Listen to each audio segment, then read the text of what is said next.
Halo,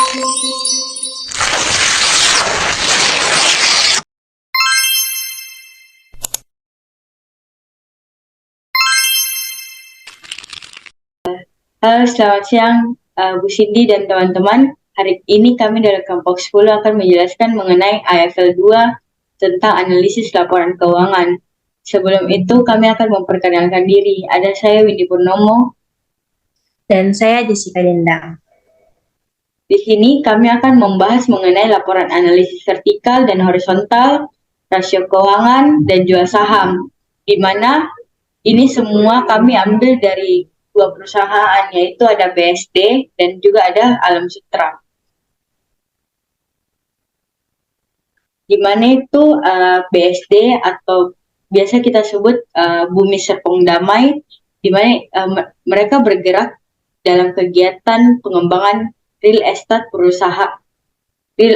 Perusahaan ini telah mengembangkan kota baru yang merupakan kawasan hunian yang direncanakan dan terpadu dengan fasilitas atau infrastruktur dan fasilitas lingkungan dan juga taman.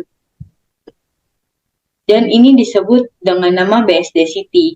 Sedangkan untuk Alam Sutra sendiri, ini merupakan PT Alam Sutra Realty.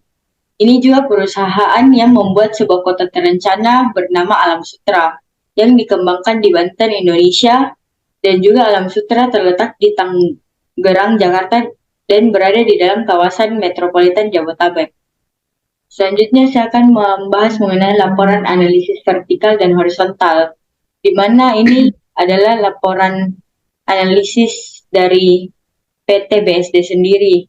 Yang pada bagian pertama itu ada laporan laba rugi.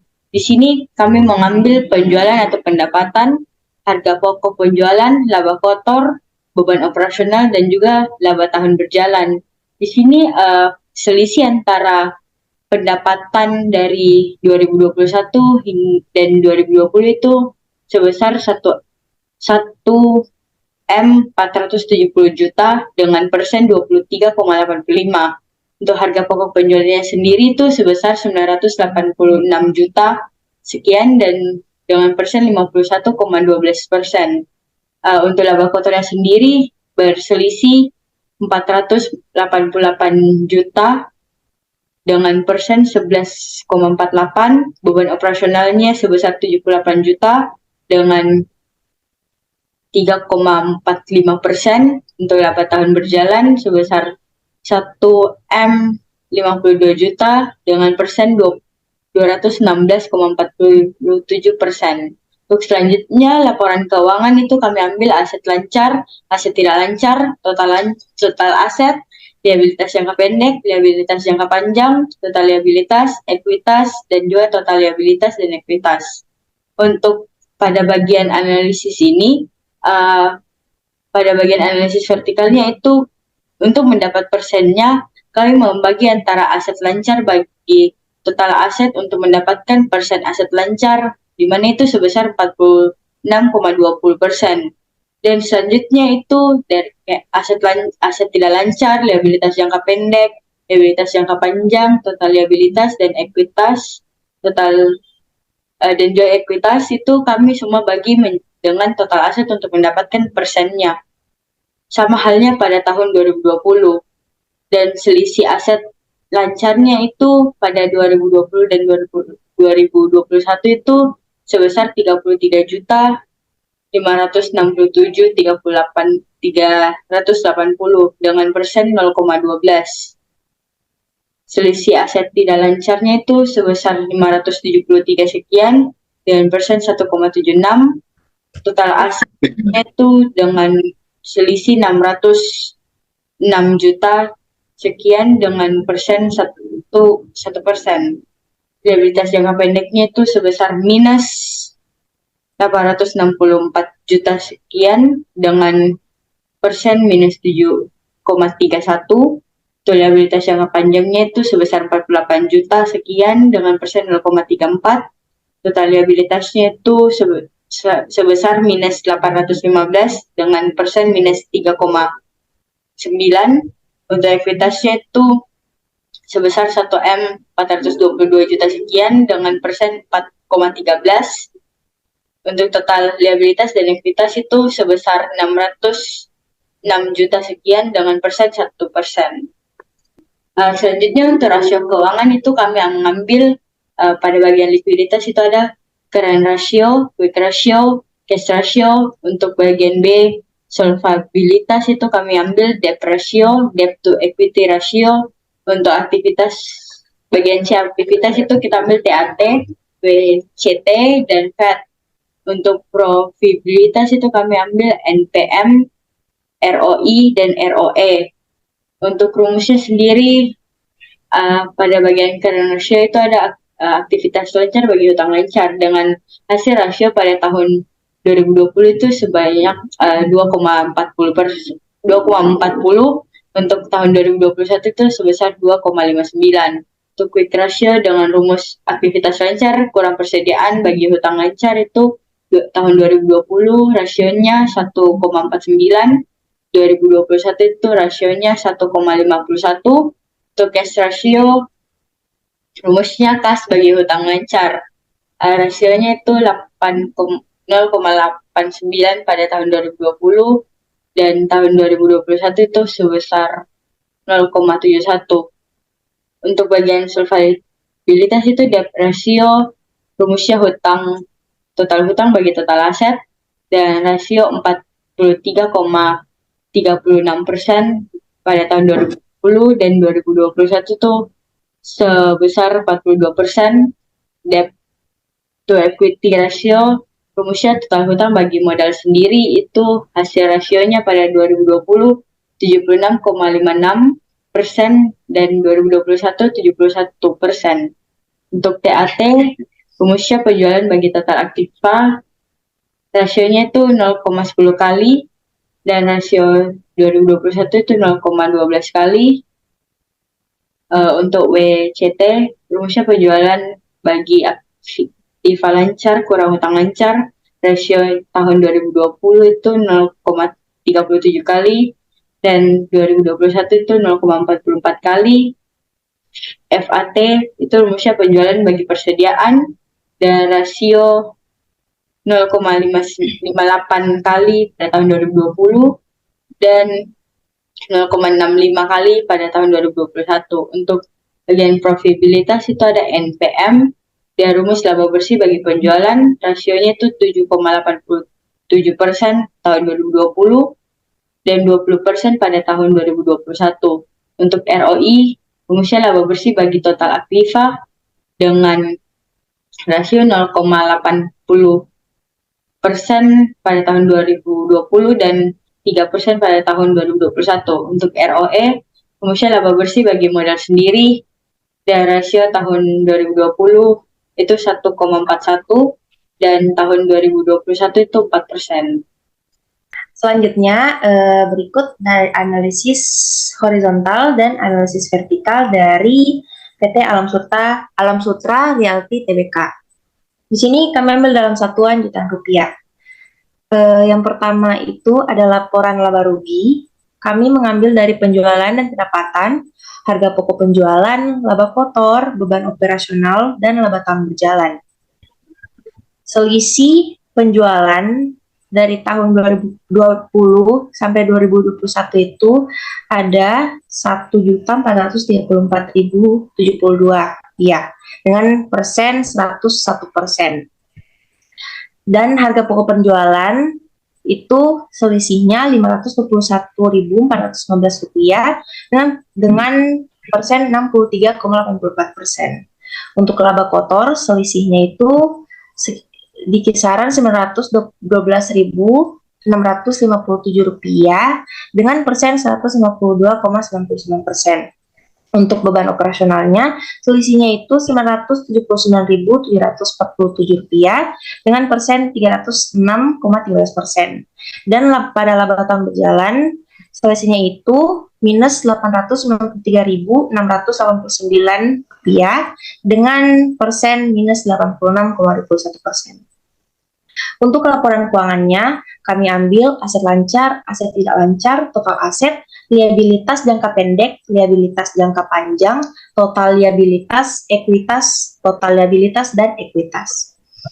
Selisih dari aset lancar pada tahun 2021 dan 2020 itu berkisar Rp878.403 dengan persen 40,74%.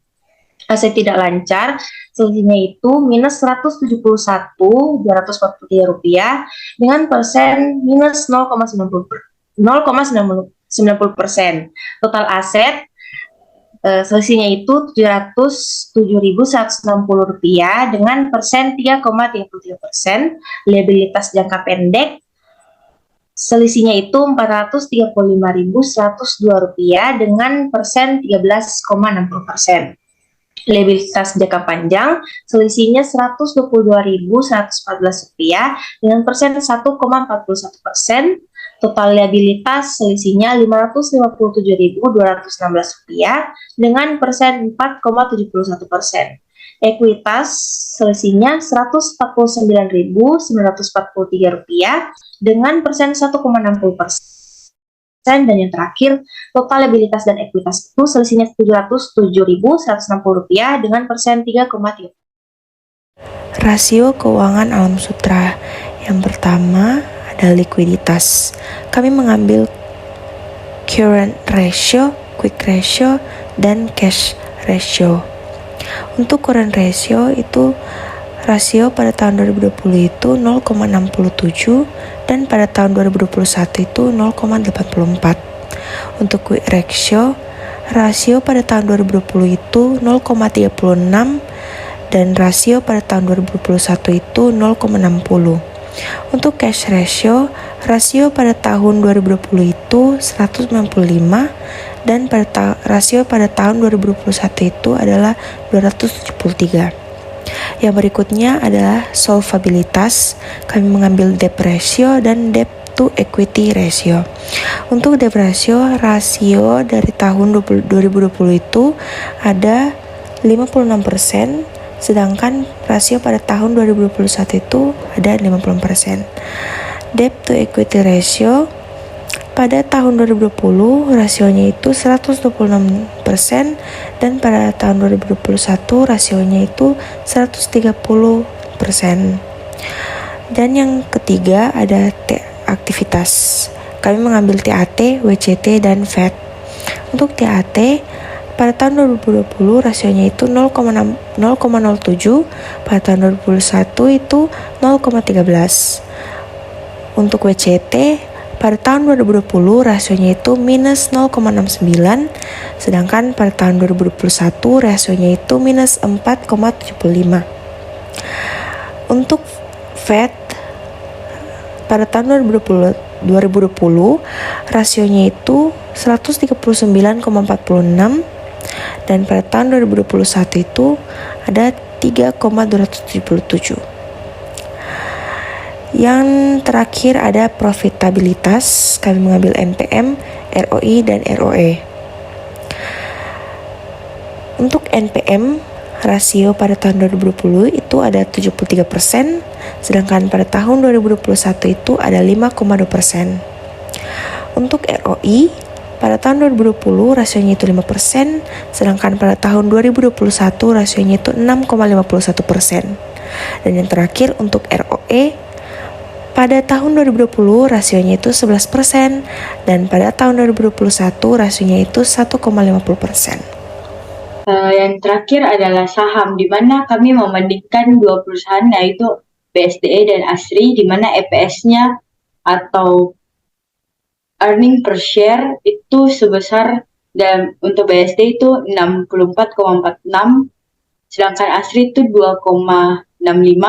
Untuk PER-nya atau price earning ratio itu sebesar BSD 15,67, ASRI itu 91,22. Untuk BV itu dia sebesar 1,70 untuk BSDE dan 1,77 untuk ASRI. Sedangkan PBV untuk BSD itu sebesar 595,3 dan ASRI itu sebesar 136,72. Di sini kami merata-ratakan setiap bagiannya itu rata-rata EPS-nya pada BSD dan ASRI itu sebesar 33,56, untuk PER-nya itu sebesar 53,44, BV-nya itu sebesar 1,73, PBV-nya itu sebesar 366,23. Di sini untuk mengetahui apakah saham dari kedua perusahaan ini over atau under value, kita melihat dari rata-rata PER-nya, di mana di sini rata-ratanya itu sebesar 53,44. Jadi untuk saham BSDE itu dia di bawah atau under value dari rata-ratanya karena dia sebesar 15,67, sedangkan ASRI dia over value karena dia sebesar 91,22. Selanjutnya kesimpulan. Dari kedua perusahaan ini, kami mengambil kesimpulan bahwa perusahaan BSDE lebih bagus untuk para investor menanam saham di sana. Karena dari rata-ratanya sendiri, BSDE tidak overvalue, sedangkan ASRI itu overvalue.